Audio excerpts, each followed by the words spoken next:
তো দেখতে পাচ্ছ এখানটায় মাছের ঝোল হয়ে গেছে, একদম ভালোই কালারটা আসছে, ঠিক আছে। আর এখানে দেখতে পাচ্ছ এখানে আছে লাউ, মানে লাউটা কাটা আছে। এটাতে কি হবে বলো তো, এই যে দেখো মাছের মাথা, এই মাছের মাথা দিয়ে লাউয়ের ঘন্ট হবে, ঠিক আছে। ওইদিকে শাক ভাজা হচ্ছে। তো লাউটা দেখতে পাচ্ছ একদম পুরো কচি কিন্তু, ঠিক আছে। যখন লাউ কাটে আওয়াজটা ভালো লাগে শুনতে, দেখো। এটা রসুন দিয়ে হবে না। আর দেখো উনানটা কিন্তু ভালোই জ্বলতেছে আজকে, দেখো। তো কালকে থেকে এই উনানে রান্নাবাড়ি হচ্ছে। তো কালকে যে রান্না হয়েছিল সেটা কিন্তু ভিডিও দেওয়া আছে, তোমরা দেখতে পারো। আর এটা হচ্ছে রুই মাছের মাথা, ঠিক আছে। আর পেছনে দেখো কত বড় একটা তেজপাতার ডাল, যখন লাগে এখান থেকে ছিঁড়ে আর রান্না করে। আগে আমাদের একটা গাছ ছিল, গাছটা এখন আর নাই।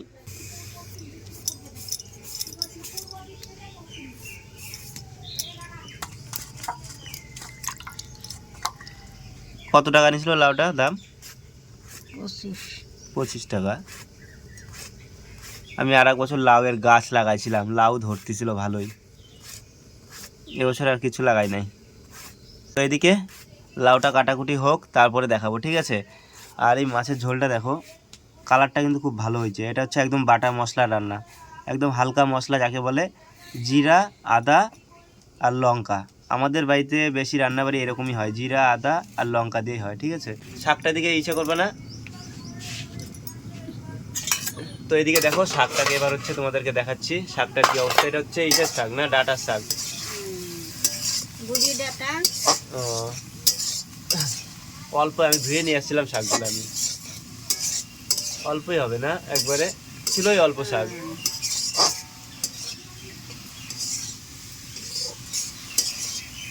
অনেকে না বাদাম দিয়ে লাল শাক রান্না করে, ওইটা আবার কেমন হয় কে জানে, দেখি।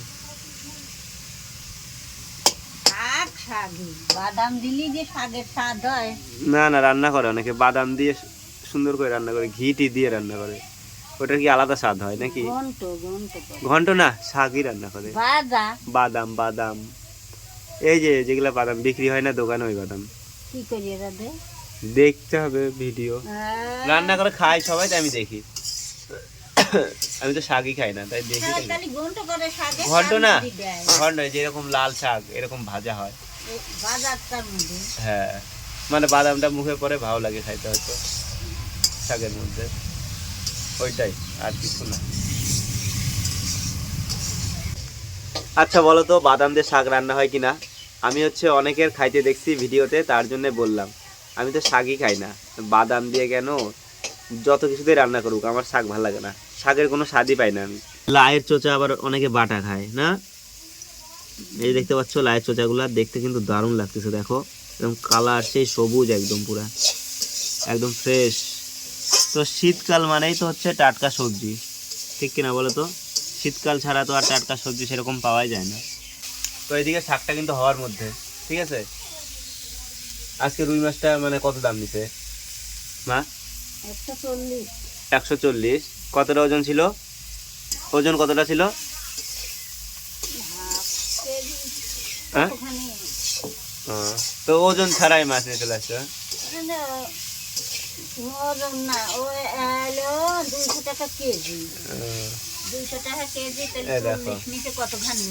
দেখতে পাচ্ছ মাছটা বড়ই ছিল। কত ওজন, কতটা বললা? ও, ওজন নাই না, এমনি ওজন নাই, ওজন ছাড়া। ওজন ছাড়া। এবার হিসাব হিসাব শোনো, এবার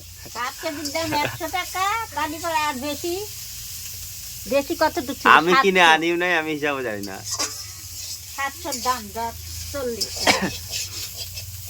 এটা কার মাছ? লিটনের দোকানের না, জয়দেব না অন্য জায়গার?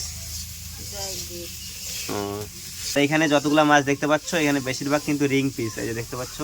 আর এই যে লাভ পিস কয়টা আছে? একটা, দুইটা, দুই তিনটা আছে এখানটায়। এখানে কয় পিস আছে এখানটায়? 6-7 পিস না, 5-6 পিস মাছ। 8 piece, 8 piece, 9 piece, 10 piece, 11 piece, মানে মাথা দিয়ে 10 পিস।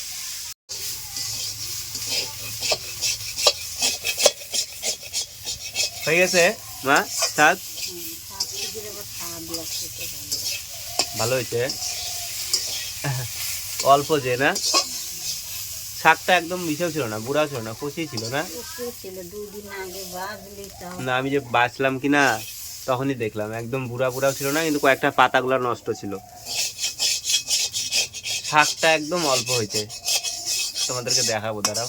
তো দেখতে পাচ্ছ শাকটা একদমই অল্প হয়েছে, একদম কি এটা কি বিনা সারের শাক নাকি? হ্যাঁ, সার ছাড়াই, সার ছাড়া। মানে জানি না, টক কি টক করতে। কিরকম স্বাদ? খুব। ভালোই স্বাদ। এবার কি হবে? এবার এবার ঘন্ট। তো আমি কি বলতেছি, এবার কি লাউ ঘন্ট? হ্যাঁ, তো দেখতে পাচ্ছ একদম কাঠের জালে, খড়িগুলা তো শেষ। এই খড়িগুলো ভালো জ্বললো না, এগুলা চিকন খড়িগুলা, কত দিনের খড়িগুলা। তো দেখতে পাচ্ছ আবার কড়াই বসে গেছে, এবার রান্না হবে কি বলো তো, এই যে লাউ ঘন্ট, ঠিক আছে। এই মাছের মাথাগুলো তো ঢাইকে দিল, মাছের মাথা কখন দেবে কে জানে।